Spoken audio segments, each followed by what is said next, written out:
Welcome, everybody. My name is Stuart Horowitz, and I am the Vice President of Programming for Jewish Family Services, along with being the chairperson of the Clinical Committee.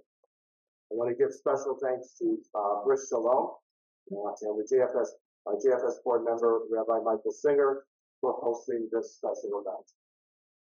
This lecture is dedicated to the blessed memory of Dr. Phyllis Ringel. During her tenure as Executive Director of Jewish Family Services, Dr. Ringel exhibited tireless effort and extraordinary dedication to provide services to members of the Jewish community of the Lehigh Valley with a wide variety of needs. Dr. Ringel cared for all the persons who JFS served. She said to treat every client as if they were our only client. Dr. Ringel expanded the reach of JFS to educate the community regarding Jewish family issues throughout the life cycle. Special thanks to Chet Ringel, who now resides in Florida, for making this lecture possible and inspiring this lecture series.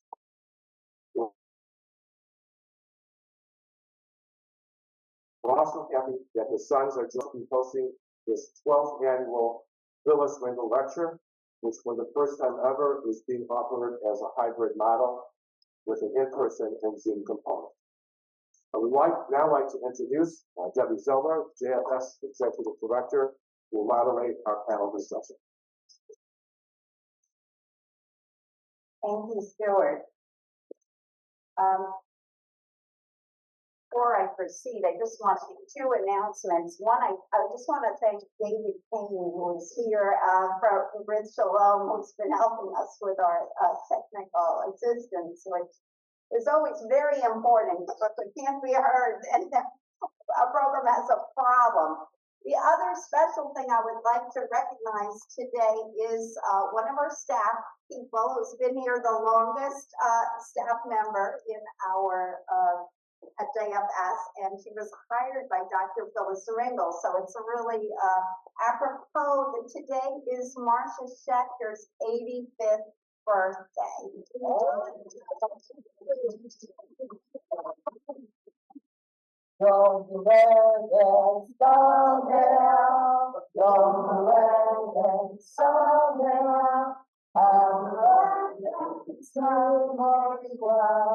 Happy birthday to you. More about Marcia in Hot Coal. There's an article this month, and it's also on our website. So thank you for the introduction, Stuart. The goal of today's program is to help identify the benefits and challenges of downsizing. How to go about making the decision to downsize and what that concept means to each person. Before I introduce our panelists this morning, let's take a quick survey of those of you who are attending. If you're on Zoom, you can use the chat, and if you're in person, please raise your hands. How many of you who are here today have already downsized from a bigger house to either an apartment or another type of residential setting?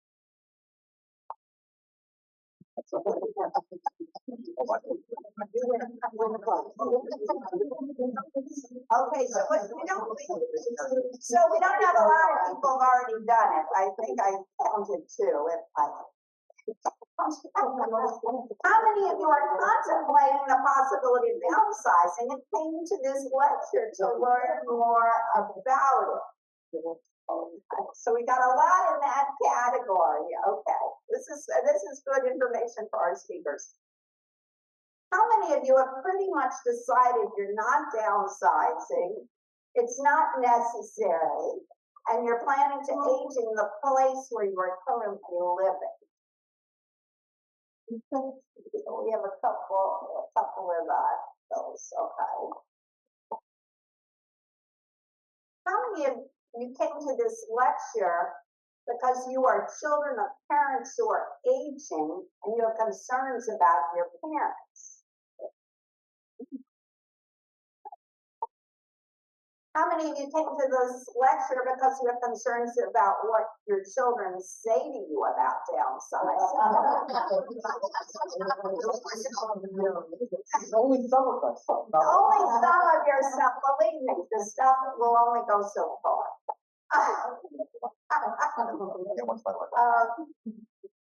Okay, so no matter what your response is, we're so glad you came today, and we hope that this will help you frame or reframe the topic in a meaningful way. I will begin with asking our panelists questions, and at the end of this presentation, there will be a brief question and answer session. There are cards on the table that you can fill out, and we will be collecting them to ask questions.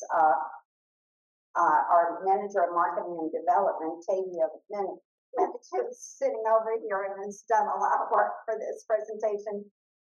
She didn't collect the cards in the chat or in person. I'm now going to introduce our panelists, and each panelist was carefully selected to help you understand various aspects of the downsizing process.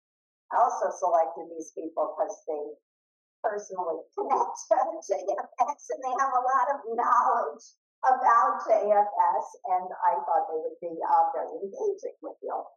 So in the middle, we have Bill Bergstein, who is our extraordinary audit chair and advisor on finance to JFS.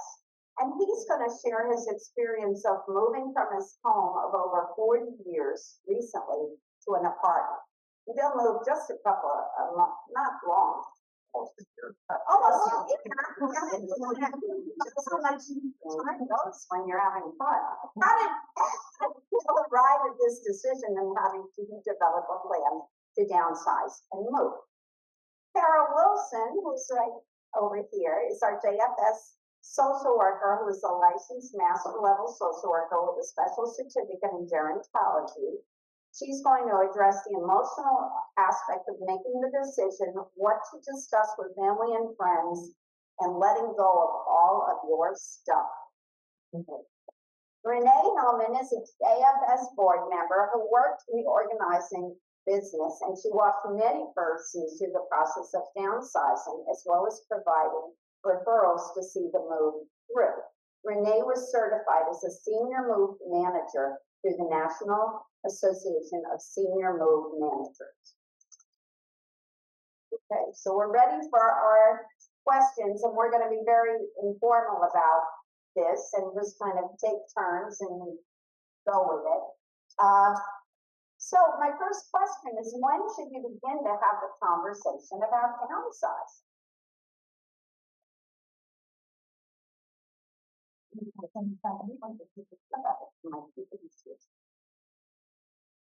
That on book press. Can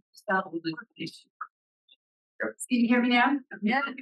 If you're here today, online or present, and you're representing yourself or a loved one, now is the time to start thinking about it. Would say one size does not fit all. It's a different decision for everybody to make. For me, that decision was I no longer felt comfortable in a two-story colonial by myself. The sooner you make that decision, the better off you are. Because if you wait too long, you're not part of the decision process. Someone's going to make that decision for you, and you're not going to have any input.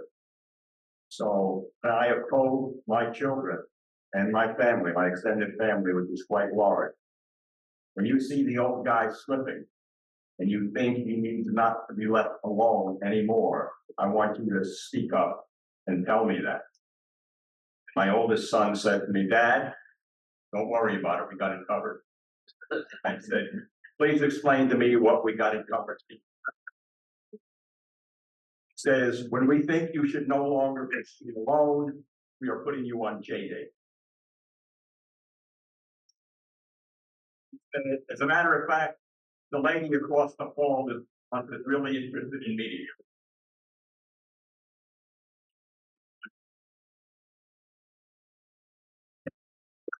right? Yeah, it's always easier to think about making decisions and transitions when it's not a crisis. So to begin to think about what stage am I, where am I, what are my goals, that just a few of you are looking to age the place, and that many of you might be here to think about what are my options, what is my timeline. So when you have the luxury of time, when you are able to go visit certain places and think about, that old-fashioned whiteboard, what are the pros and cons of this place? What are the pros and cons of that place? Looking at your finances, thinking about all the variables that go into a decision. Really, the time to do it is when you have the luxury of time, and before you really need to do it.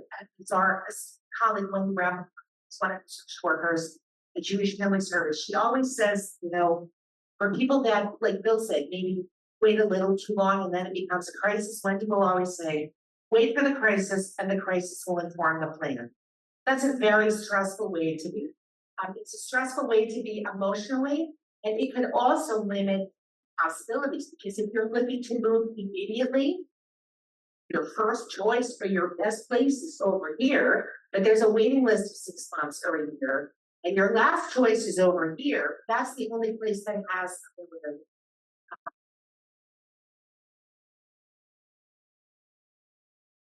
The other thing I will say is that for some people, what makes sense is to move from a big house, the 2-story colonial with the laundry in the basement and the bedrooms upstairs, and most of the living space on the first floor.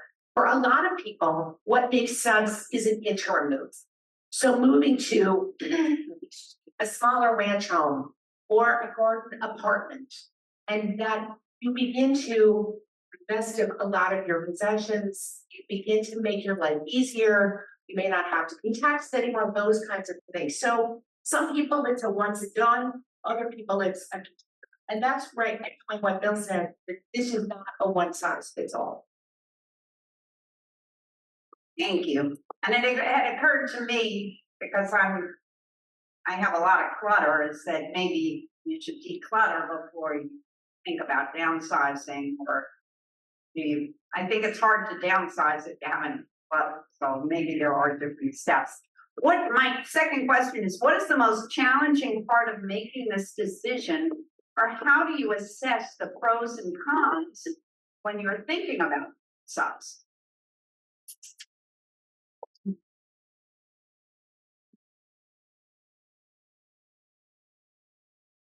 say to a large extent, what you're dealing with is an emotional issue. I had over 40 years of stuff. The emotional and the time-consuming thing is going through all the closets, all the boxes, all the drawers, all the pictures. My wife of blessed memory loved jewelry. I didn't want to throw it out. I had my kids, and the rest of it all. You cannot believe, you can, how much clutter you can accumulate in a 2-story colonial with a full basement. And it's just unbelievable. I threw a lot of it out on Carol's list of resources that people will do this for you professionally. They'll come, they'll haul away your job. I use J-Dog, that's a veterans organization, and they donate the proceeds, whatever you're getting for the veterans.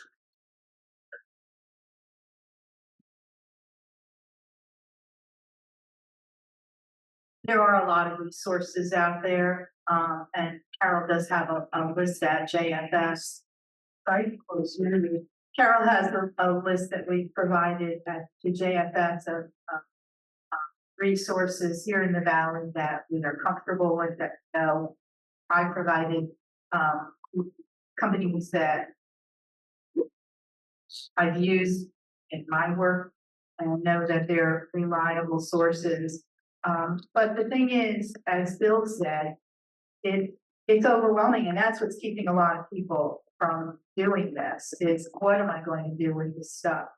And my recommendation is not to bite off more than you can chew. Start today and go through one drawer maybe one closet. Give yourself a limit, no more than 2 hours, and you're gonna stop. And if you're on a roll and you want to keep going, okay, but don't say I'm going to do this all day or the next week. But if you do one little bit at a time, you're going to make some progress and you're going to feel good about that progress. So I would say there are several challenges. The first challenge is the actual physical part of it, the actual having to pack it. And not everyone is in a position to be able to hire a company to do that. We all have different resources and we all have different plans. I think arguably the biggest challenge is thinking about what to do with my treasures, my collections, my things that are very meaningful to me and might not be as meaningful or as valued to other people or family. So I think Phil mentioned finding a resource that one can feel good about passing on one's possessions. So that could be to the veterans. It could be to a place like Habitat for Humanity. It could be to a place like Goodwill that really hires and employs and trains individuals that are neurodiverse. So looking, of course, to see who in my family might want this, where can I give this, how can I still attach meaning to what I have and know that my things that are so special to me are going to live on, have a new life in someone else's family. And I do think that, again, like Renee said, starting small, that what I see is that it's just so, change is difficult. And transitions are very difficult. So as much as we say, and I lived through this with my parents. So I do this every day with other people, and I have lived through it with my own family. And my mom and dad had the two-story colonial with a full basement, with every garment from about 1961. Okay? And so as much as we would say to our mother, start with a drawer, I think she was so paralyzed that she just couldn't get started. So rationally, it makes sense to say, start small, go incrementally, start with the linen closet, start with your just kind of stuff. Because the change represents giving up a lot. It can mean giving up really treasured memories. It can be giving up neighbors. It could be giving up a community. So there's a lot attached with just the simple task of packing and moving. So I would say, be kind to yourself, be gracious to yourself, patient with yourself. It's not an easy process. I would say certainly enlist support because there are all kinds of support out there, starting with your kind of social support network, Jewish Family Service organizations. So to know that you don't have to do it alone and to try to think about our, colleague Wendy Rappaport, that if you wait for the crisis and for the crisis to inform the plan, it doesn't really go well. So I think there's a happy medium between, being just stuck and waiting for the crisis and having a little bit of motivation to. The most important factors to consider when thinking about downsize.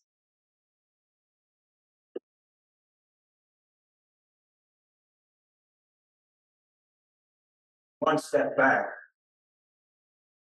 This is not premature white hair. Therefore, I should have made this decision 10 years ago. When I was going through the process, I happened to have a doctor's appointment between trying to unload these boxes. And the doctor said, how you doing? I said, well, I'm in the middle of a stressful situation of trying to get everything out of my house before the fur hits the fan. And the doctor looked at me and he said, in our household, the fur has already hit the fan. Our parents will not talk about this.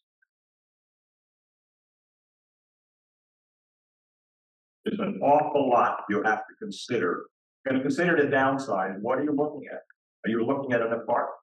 Are you looking at going to some kind of a facility? If you're looking at an apartment, you almost have to go to a 2-bedroom apartment. You might say, why?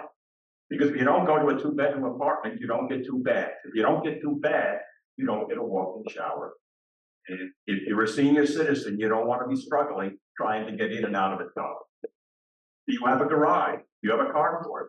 Do you have garbage pickup? Are you going to run out to that dumpster start throwing your garbage into the dumpster every night. What kind of maintenance do they have? You have a washer and dryer, do you use? You have to run somewhere to do it. Are you on the first floor? I said, well, it's got an elevator. Got an elevator, I'll tell you right away, your price goes up. But guess what? The elevator breaks. And then what do you do? How are you gonna bring in your package? How are you gonna bring in your stuff? So, if you still drive, what's the parking situation like? Are you comfortable using Uber or Lyft? How are you gonna get around? How are you gonna get around when you gotta go to your doctor's appointments, etc.? So all these are things the way you want to consider how far out of town do I want to be? Am I willing to go a little bit out of town? Am I going to go to the country? What can I do? There's an awful lot of decisions you got to think about. And the sooner you start to really think about it, the better you are.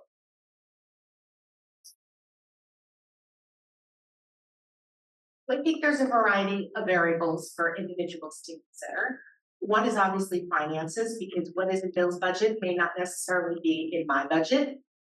I think really trying to project in terms of, like what Bill just said, do I still want to live independently? And that could be an interim move. Am I a planner and I want to know that I'm making one move?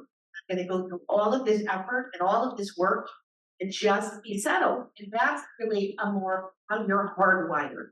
So some people like to go take a look at assisted living. I think that timing is one of the variables, finance is one of the variables, and then also trying to project. Let's say I live here in the Lehigh Valley, and all of my family is spreading. I've got people in California, and I've got people in Florida, and I've got people in New York. So I think to myself, as I age, do I want to be more isolated, or would I consider a move to a new community to be closer to family? So that is part of the consideration and part of what one thinks what's personally best for me, because that's giving up a lot. If you've been in the Lehigh Valley for 30, 40, 50 years, contemplating that one might just say, that's just not for me, and I'm going to stay where I am because it's familiar and comfortable.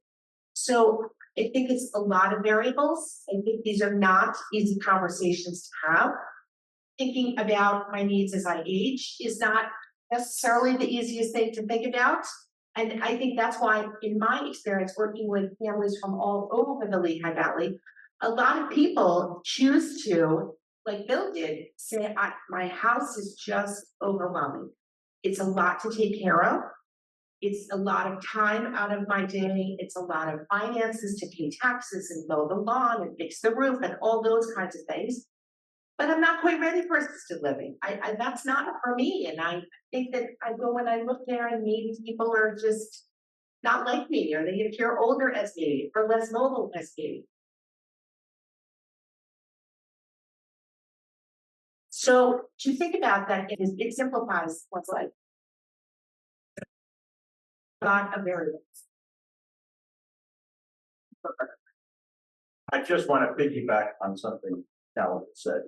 The finances alone, like Kevin said, I'm the JFS team down. I could sit here and talk for an hour about the financial implications. I could talk for an hour about the financial implications alone. I could talk for an hour about long-term care insurance. What I wanted to say about what Carol just said, yes, finances are important. Maybe you can't live in a luxury apartment, but you would be surprised that actually living in an independent living might be the cheapest way. When my mother lived at Country Meadows for 11 years, she would say to me, how come I have more money now than when I lived at home? Because you're not taking care of a large home. You're not taking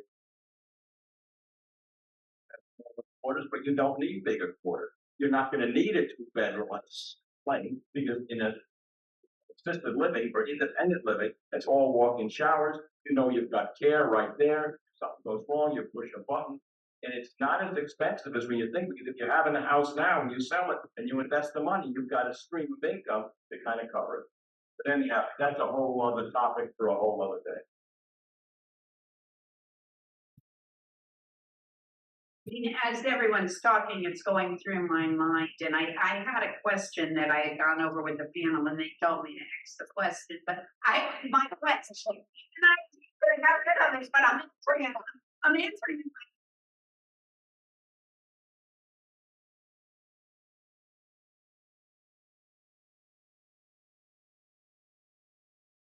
Oh, that's my comment. It's for myself. I'm young. I'm not that young though. When I know it's time to or that I should be thinking about it. And I do think, as Carol said, there's a lot of emotional implications that goes kind of to your age and to your abilities. And it's hard to see yourself as a person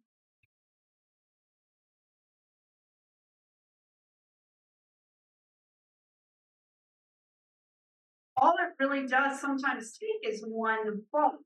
I mean, it could be, so many times I've caught myself running, walking down the stairs and thinking, oh, I almost fell. And I think I've got pretty good balance, but I caught myself, so I'm okay. But suppose I did fall. Or also, I remember the whole thing with my mom and when she was aging, also knowing she was okay, having like an alarm, a personal response system. I mean, I used to call her every day during COVID, and she said, "Well, you're calling me just to make sure I'm alive."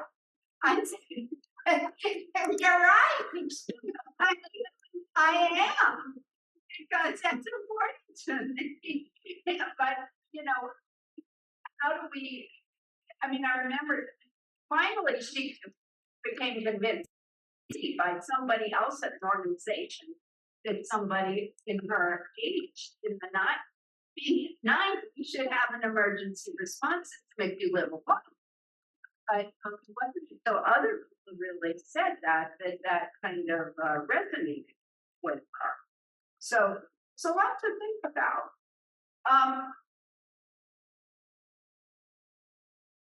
It goes back to what we're talking about. Is there a timetable for downsizing, and how do you figure out what it is?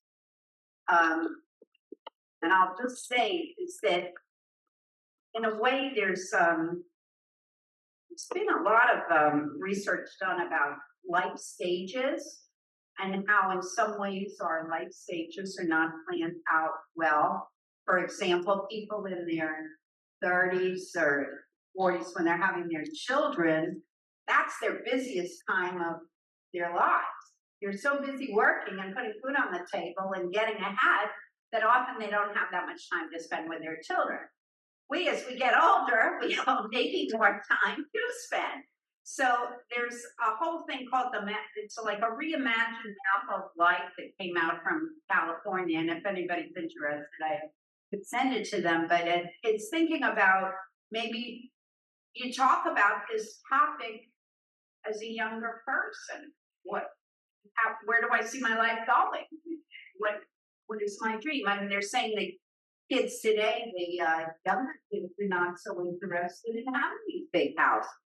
Moving to the suburbs. They want to live in the city. They want a more urban environment. So they're going to have to downsize. No. So, able to downsize. How do you figure out what that is?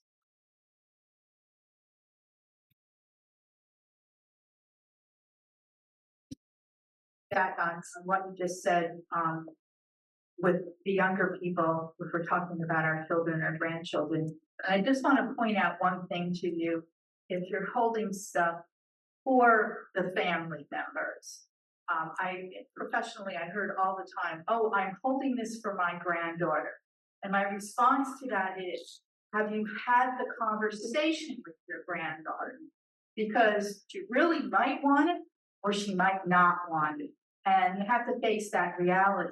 The flip side of that is you don't know what she does want. I remember when my grandfather died, and this goes back 40 years ago, apartment, All that I wanted was a simple little candy dish, because that was the memory that I held when I visited my grandparents. We always sat on the coffee table. That's all that I wanted. So there's two sides of that question to have with your loved ones. What do you want? Or I'm holding this for you. Do you want it? Now I forgot what your question was. Well, is there a table for downside? Oh, okay, all right. Well, improvise, and I'm guilty. I'm real good at telling people how to get rid of their things, but my own stuff is in sugar. But I am working on it, and starting with downsizing the stuff that were of my children. But they don't want it. So that's the first place that I have started. Even now, for a while. But that's decent stuff. It's because they don't want it. Start with the easier stuff. That's a place to begin. And it's never too soon to do that. Touched on something Debbie said about the life cycle. The life cycle is you're young, you're middle-aged, you look good for your age. So things change. Personal note, I was on the phone 3 times this week with my nieces and nephews for 3 hours. Uncle Bill, please don't tell my mother or my father that I called. Uncle Bill, you can't believe how my father has deteriorated in the last year. Matter of fact, you can't believe how much he's deteriorated in the last 6 months. So don't lose sight of that. Don't think, well, when it happens, I'll take care of it. It takes some planning. And I don't want to depress you any more than I have, but statistically, people go into independent living at between 75 and 80. You're in assisted living in about 85. And one side doesn't fit all. You can't use that as a gauge, but if you're looking at, I'm a big counter, I'd look at statistics.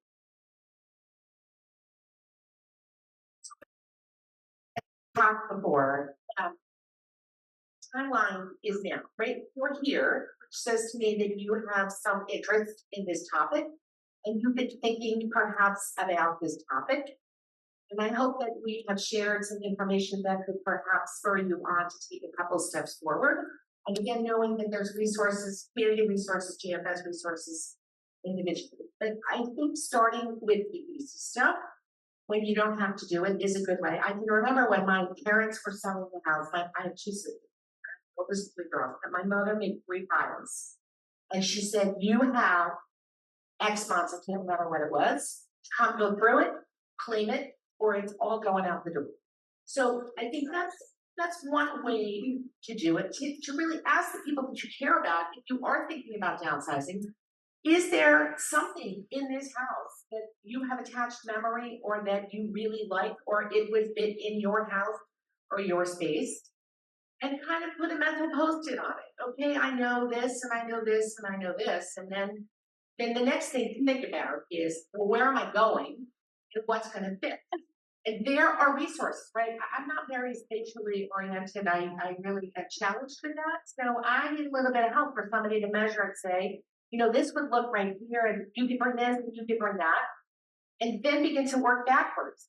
Great, I've given away what people really want, and I feel really good about that. I've decided, all right, I can fit X, Y, Z in my new space, terrific. Now I'm gonna work backwards. What am I left with? And where am I gonna find a home for all of these things? And, you know, to kind of make 3 piles to say, well, maybe I can sell things. There are some resources of people that can sell. And keep in mind that the meaning that we attach to certain pieces of furniture or certain memorabilia might not be as realistically valuable as we think, but there are certain things that can be sold, pile to donate, pile to throw away. And that process, while it seems very easy, I'm not gonna sell, I'm gonna turn it up in a way, that you begin to look at the accumulation of your life's work and your memories and your meetings. Oh, I remember my partner and I were at this antique shop and blah, blah, blah, and we bought this. Or I was on vacation and we bought this. Or my child gave me this. And, we tend to personalize. And I'm just as guilty, took a look in my basement and I have tried to whittle down. But I have baby clothes and I have handmade toys that belong to our children. And I have things of mine that our children wore. So I know from personal experience, and I'm not very close to thinking about having to move or downsize, that I go down to the basement, I look around, oh dear, like this, and I was telling and Maria and our son, it's very good. Saying, do you really need this? So to think about, if you have a friend, a family member, neighbor, that doesn't personalize as much, they can say, all right, if you're willing, I think is right, somebody who has more neutral eye and more neutral lens may really be able to say, how much of this do you really need? There's people that could really benefit from this, and people that are really needing this. Very. I should be doing certainly, it doesn't have, we've been in our house for over 30 years. I've recently just begun to really empty drawers. And we don't have any real plan to move tomorrow or next month, but we do have a plan that we're going to do. So I think you really need to make that decision, and then it's a little easier to let go of that. But that's what it is. We are gonna open up the floor now, so Stuart has kindly consented to passing the microphone, and we were gonna have to write down questions. Yeah, I think that's easier. Unless you want to open it up, but you have to speak directly into the microphone. We will also be hearing any questions from the chat.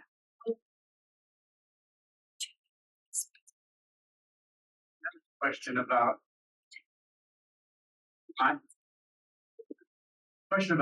timing. Should one start to look first to say, well, okay, we're going to move. Should we consider an independent living arrangement, or the arrangement where you have known under the word apartment, but there's also then an ability in that same facility to move into assisted living or total living assisted. And then you would know how much you're going to be able to take with you. Or should you start saying, okay, we know most of this stuff is not going to go wherever we go. Should we get rid of it now?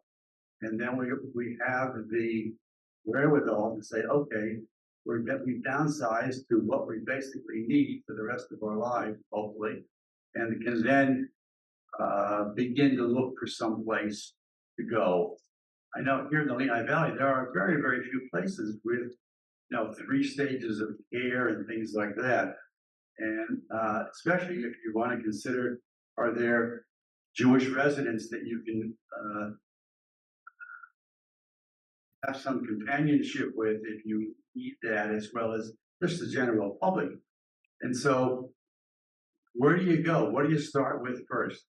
Find the facility and say, I'll go to XYZ and put my name in and be ready when they say, yes, you have room. Are there long waiting lists for these facilities? I'll say the 3 stages of care. I'll use the word Luthercrest as just a generic name, but there are facilities in Brooklyn, there are facilities. I guess there's a new place in Emmaus. Do we start going there and saying, oh yeah, okay, I could go live at the place in Emmaus? So Jim, I'm hearing you say, what comes first, the chicken or the egg? No, Am I supposed to look first? Am I supposed to diagnose first? And I think on some level it's a simultaneous process. I think certainly going to look at places, because you could go look at a place and you walk in there and say, this is not for me. There is nothing here that resonates with me. I can't see myself living here. This is not for me. And so for you, it's off the list. For you, it could be a really good place for different reasons. So I think looking when you have the luxury of time, if there are waiting lists, and I can't begin to speak to waiting lists because I think it's probably a very individualized situation and I don't know their policies because I don't work for them. But going to visit at least 3 or 4, making a list of pros and cons. If you like a place, put your name on the waiting list. There's nothing to lose by putting your name on the waiting list. And I think what I'm hearing Mary say is that we've made the decision we're going to move. We don't really have a plan right now. But if I think you're that serious that you're starting to look at places and you know that the train is moving, this is coming, I think it probably gives more motivation and more urgency to begin to look at your space and see what might I need, what might I take with me, and what might I start to digest. Does that make sense? And I think personal choice plays into this a lot. So some people say to me, I want to move once. I want to move once and know that I am done. So I'm going to move to a place, a long-term care residence, that has what we call a continuum of care. So I moved to a beautiful 2-bedroom apartment with a garden, and I'm very happy, and I have my car, and I have activities and socialization within where I'm living, and I have my whole rich life from the community. But if something happens to me, and none of us have a crystal ball, God forbid a million times I have a stroke, I know that there is care for me. God forbid a million times I begin to develop cognitive challenges, I know there's a place for me. I move once, and no matter what happens to me, I will be taken care of. Other people say that's where that interim move comes into place. I'm going to move to a garden apartment. I'm going to downsize. I'm going to simplify. I'm going to bring in resources if need be. So I think that's a very personal decision. And one is not right and one is not wrong. If it's right for you, then it's the right decision. What my way back? That no one talked about here. 55 and older communities. Pros and cons, moving to that place. I think I know pros, but I don't really understand all the cons. So I'll give you my honest, limited answer. My work at Jewish Family Service is with older adults, and the average age of my client is probably 80, maybe 85. So I think the pros, downsizing to some extent, having socialization, having actual physical things about your structure. And as far as I understand, things like snow removal and leaf raking and all of that maintenance, one doesn't have to think about. So I think it does free up time. I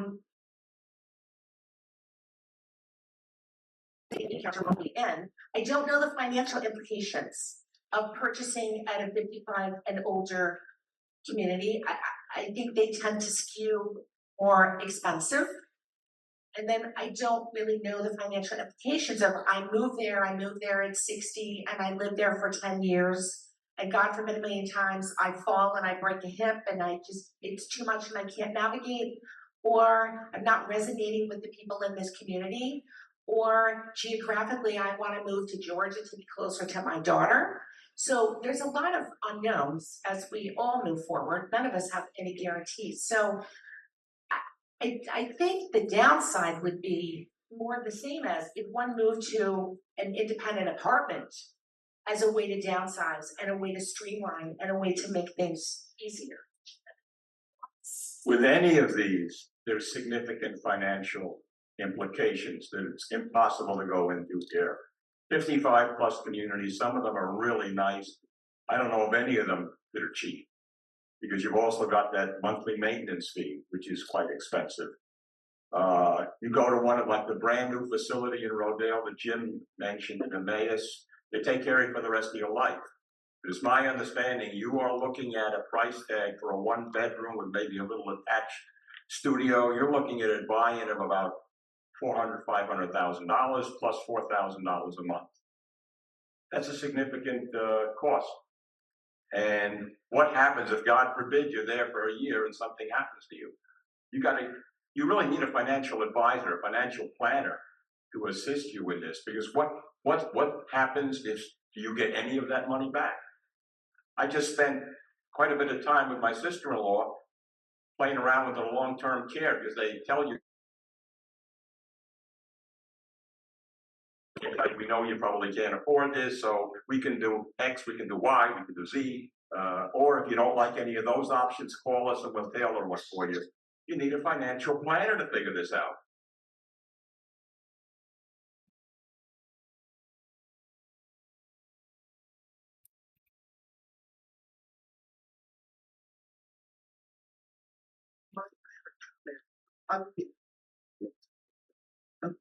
I have a comment on the emotional side of cluttering and getting things out of the house, or as I try to say goodbye to things, which is tougher. I found something that was very helpful because it is, if there's something that you really, well, this happened to me. There were things that I really wanted to hold on to. My grandmother's chair, a project that I worked on, or one of the kids worked on, and I don't want to, say goodbye. One of the things I finally learned is I take a picture of it, and then, I don't know if anyone's mentioned that already today, but I take a picture of it, and then I say goodbye to it.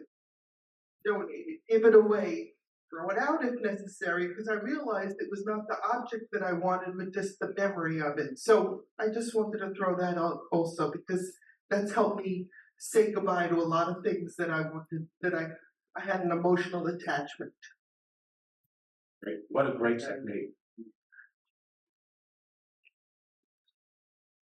I just wanted to speak a moment about the other things you might get rid of other than a home.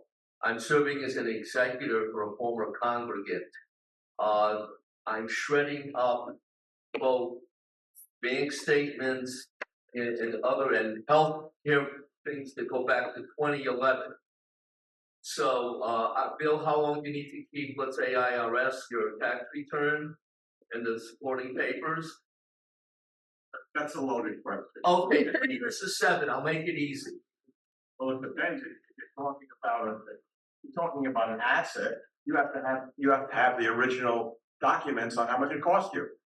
So it's not just the simple 3 or 4 years. Well,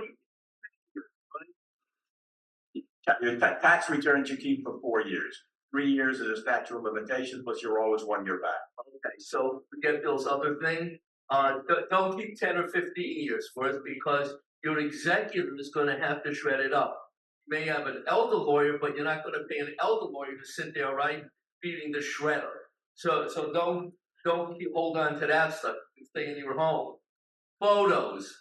I had to throw out, I'd say, 10 albums.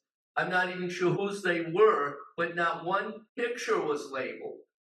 So if you've got pictures that you want to pass on, and you can do it also digitally in a way, that's what Sandy was saying, do that. But whatever you're doing, don't hold on to unmarked pictures. And give thought to who the executor is, because there's time. So, I'm rethinking, our own lives. Who do we make executor? Who's got the time to deal with all, and this is a simple estate. So give thought to that.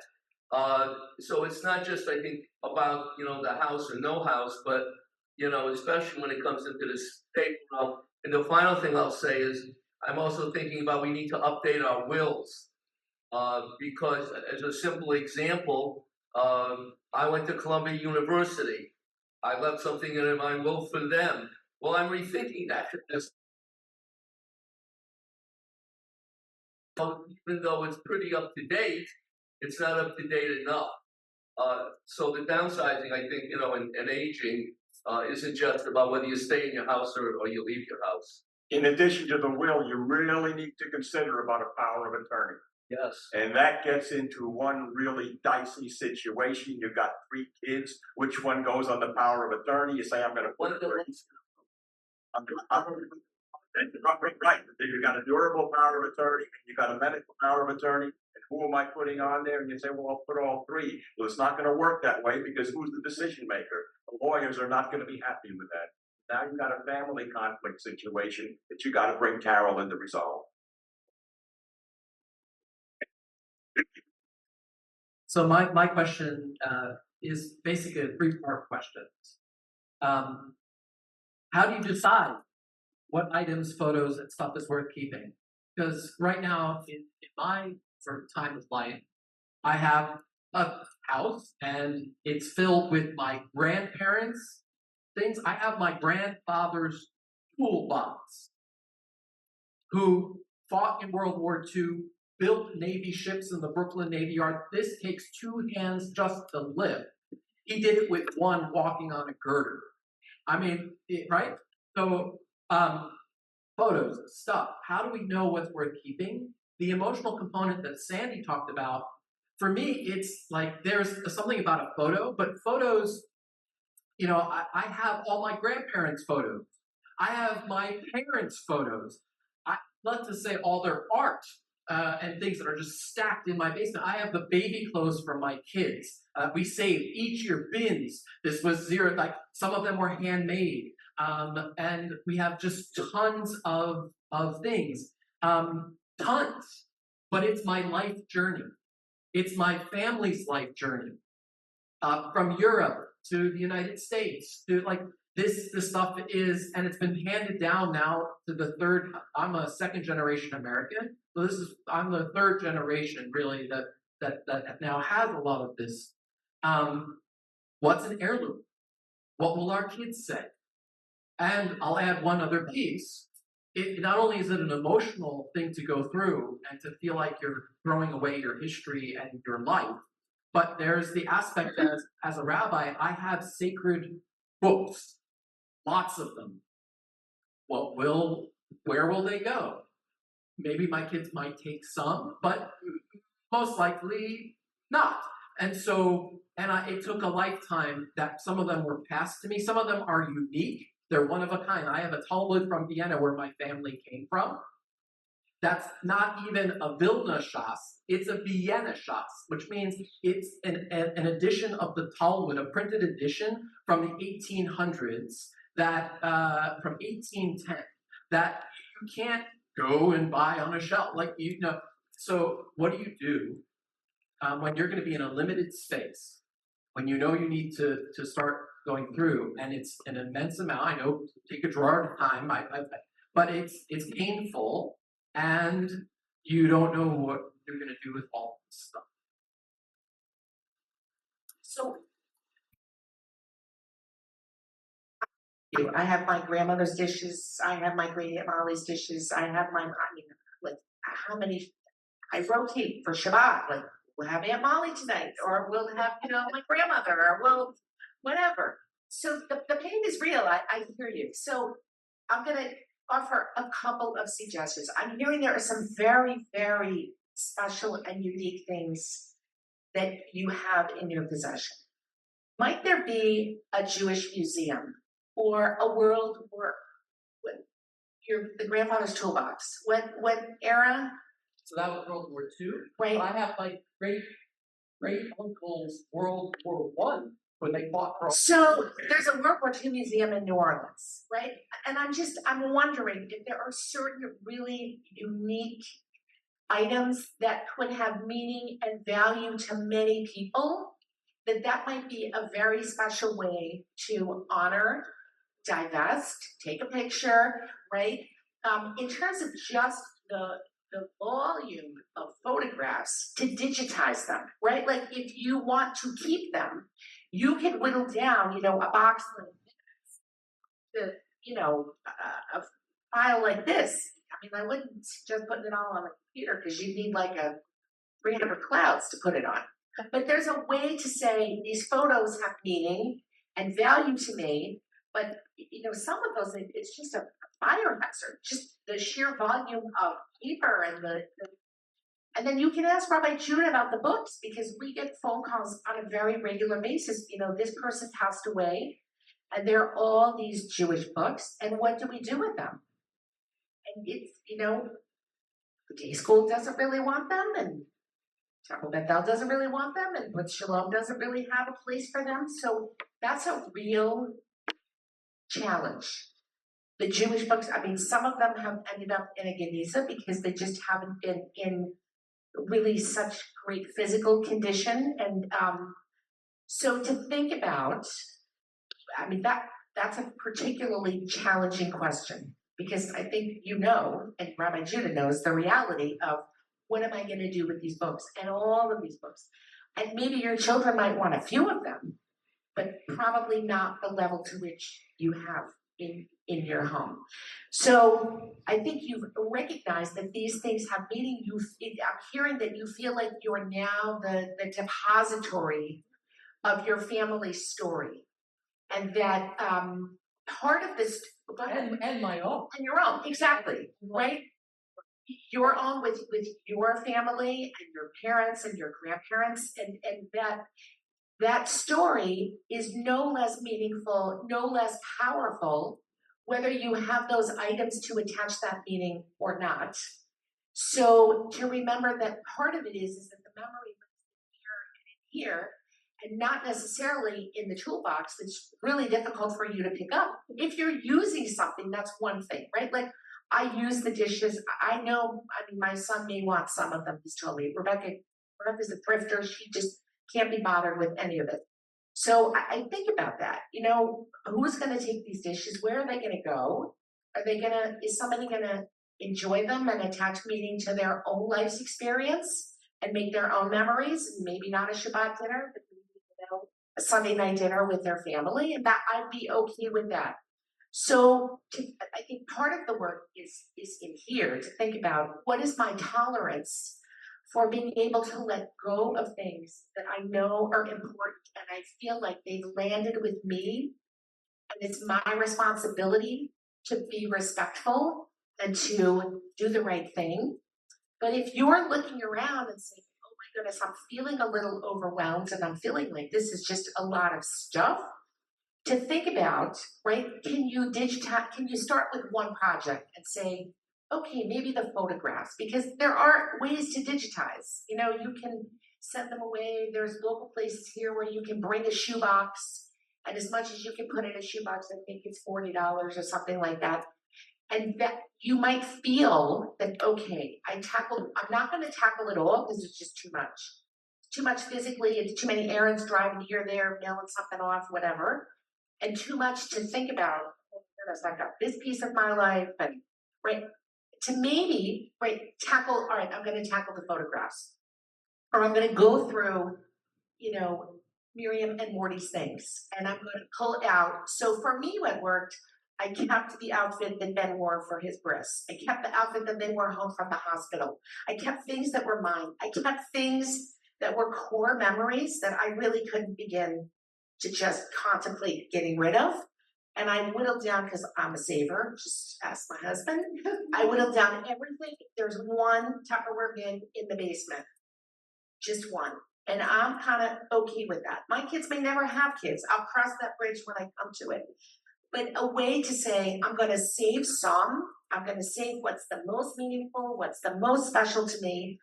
And then I'm going to say, wow, like I'm on this site, Lehigh Valley Buy Nothing, and people post anonymously all the time. I'm having a baby and I can't afford anything. Today I'm leaving a domestic violence situation and I need to leave basically with what's on my person and my children. And that I can put in a backpack. So there are, I think, a lot of resources in our community where one can feel really good about donating and giving things a new life and feeling really good about that. So I hope that gives you maybe a little to think about. Just one more thing about the photographs. I learned this from my mother as she was sorting through things. Those old photographs, you can separate out the ones that are just pictures of places, unless it's an important special place in your life or their life. But if it's just a picture of a building or a tree or something that has no meaning to you, that's the first one to discard, as opposed to one that is a person that you can identify. If it's a person you can't identify, that's meaningless as well, unless they're a celebrity and a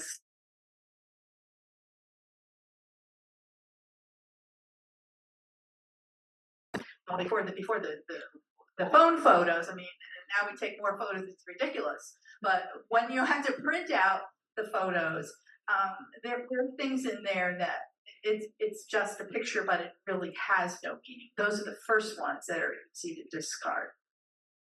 Also, don't forget, if you're living in a two-story colonial like I was, there is no way under the sun my furniture would have fit into the apartment. All the furniture had to go. Now, I don't know what I'm looking at. Thank God for my family. One of my nephews and his lovely wife, they had put 4 kids through college. They know how to outfit a dorm. Come on, Uncle Bill, we're going to Target, and we're going to Raymore and Flanagan, and we're going to tell you what you need. But if there's, when I used to visit my clients, and I would say, is there a single piece of furniture here that you really want to take? We'll find a place for it. It might have come out of the dining room and it's not going to fit in the dining room, but maybe it'll fit in the bedroom. We'll repurpose it. We'll turn a china cabinet into a dresser. There are different ways to handle that. You can't take all of it, but respecting the most important piece to you, because it was something that was handed down. If that's what's going to make your move, there are ways to find to make it fit. Hi, my name is David. So I wanted to speak really briefly about the technology aspect. So with pictures and everything else, one thing that used to be really, really hard, and you would have to pay someone to digitize your photos or your memories. Every one of you has a perfect scanner in your pocket, and there's specific applications. There's a specific Google app that very specifically scans your photo, and it takes 4 different shots and makes a composite, so you don't even have a glare. It looks like as good as if you were to take a box to something like Dan's Hammer City, okay? And if you find someone like me, you find a like my kids all know how to do this because, well, I taught them. But, I mean, there's lots of good ways to digitize that, and even do oral histories with it. Like, this pictures of, Aunt Margaret, and you record your memories of Aunt Margaret with the picture. So you have that. So it's a way to record an oral history that you have this, and then you don't have to worry about the physical, aspect. And it can be stored multiple ways for multiple generations. So, and there's lots of, genealogy websites offering these services. You don't have to spend a fortune for that. The other aspect of technology, which I've done personally, is for people who aren't yet ready to downsize enough to move to an assisted living where there's that care where you have the button on, okay? Alexa, Google, okay? I literally put an Alexa device in my mom's house, okay? And if anything happens, she can literally call out. Just need to have her phone, and she can call 911, she can call me, she can call any of my siblings, okay? My neighbor, the same thing, he suffered a stroke, does not want to be there. Upstairs for him. It's free. It's literally the cost of the device. And it's a good enough speaker that it's not just for emergencies. You can play music. You can ask the weather, anything like that. For mobility, an Apple Watch, a Google Watch, okay, they all have fault detection built in. Okay, these are all things that you don't have to spend a fortune to do, and they're very, very easy to set up. And things to think about if you have an older family member who's not willing to make that downside of assisted living. There's all of these things that there's people like me in every congregation who are more than willing to help. I've done technology. The other thing is here is I've done a lecture here already on cybersecurity and things you can do to help yourselves. Okay, there are absolutely things that, from a digital and a technology standpoint that you can do to help with this downsizing and to help. And even for family services, that could be another topic for cybersecurity as the age in place. I have a whole presentation I've already done for that. But absolutely, I'm signed up. That's what I mean. But in reality, these things that the Alexa, the Google, the Apple Watch, everything like that, are absolutely things that you use to help someone not willing or not ready yet, not ready yet to downsize like that. I would just like to. Can you hear me? Yeah. So I just want to add to this, and the perspective I'm coming from is as a retired licensed clinical social worker, I did therapy. I was a therapist for 32 years. I was a consultant in a nursing home for 10 years. I taught human development and aging courses, etc. And also personal experience with my parents and my in-laws. And I want to flip the coin because we've been talking about ourselves, okay? What about our children? You know, it's an emotional time for them, okay? They're, like you said, the sandwich generation. They're caught with their jobs, raising their children, okay, and then having to take care of the elderly parents. And I know that when we can get to a certain point where we're just thinking about ourselves, I don't want to move, I don't want to downsize, I don't want to do this. And then it's left for our children to deal with. And it's a very emotional time. I could, you know, if you've gone through it, having to deal with that, it's hard. It could be mentally exhausting, physically exhausting, and emotionally exhausting. So it's important, I think, as we're thinking about downsizing for ourselves, what are we going to leave for our kids? How are we going to make it easier for them? You know, we've already begun informal discussions with our kids about what they want and what they don't want. I know when I travel, I collect mugs. I know they don't want them, but there are things they've said that they do want. So yeah, keep that in mind. It's not just about us. It's hard for us, you know, as we get older to want to give up that independence, but we need to think about our kids as well.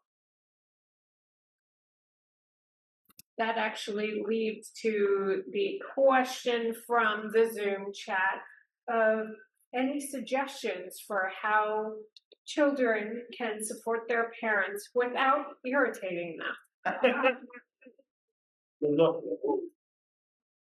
Which is so fitting for me as well. Well, you know, keep in mind, I'm a social worker, and one of our core values is that we meet people where they are. So it's never my role to tell somebody what to do, even though I might have ideas about, and this goes in terms of, so I think one way that children can really support and honor their parents, you know, grandparents, aunts, uncles, is to engage them in conversation and have open and honest conversations. And maybe open the conversation by saying, you know, have you thought about what your goals are? Have you thought about what options you have? And really aligning with them and not coming from an adversarial perspective. And I meet with people almost every day that choose to make decisions that carry consequences. Consequences that have decisions that have consequences in terms of financial implications, or consequences that may have personal safety. And what I tell everyone is that unless someone shows me a piece of paper that says so-and-so has been declared incompetent by a judge in the state of Pennsylvania, individuals are free to make the decisions that they think are best for them at that point in time. So when one gets into that more adversarial, I'm going to tell you what to do, I think that Bill is unique in initiating conversations with his children and loved ones. If you see changes in me, if you are concerned that I may be having cognitive challenges, or you see that I may be having physical challenges, and my mother, who's 91, has said the same thing to me. But I don't think that is usual. I think that approaching a conversation from a place of love and concern and respect is the way to go. And also to remember that with most of our parents, and really with anyone, we're planting seeds. So I think it's the rare individual that wakes up and says, geez, you know, I almost missed a step, or the laundry's getting more difficult to carry to the basement. I'm moving. I'm going to go on a search. I'm going to look online. I'm going to go visit places, and I'm moving. I think that whenever we broach a conversation with anyone to say, have you thought about what are your goals? What options might you have? You're planting a seed, and that most of these decisions are not so linear. That we take 2 steps forward and 5 steps backward, and 10 steps forward and 1 step backward. But every time we have that conversation, or every time we think about it, we're one step closer to some kind of resolution.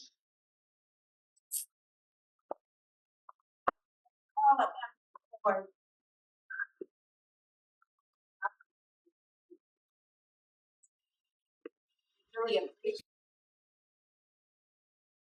We hope we'd love your feedback and please stay in as refreshment.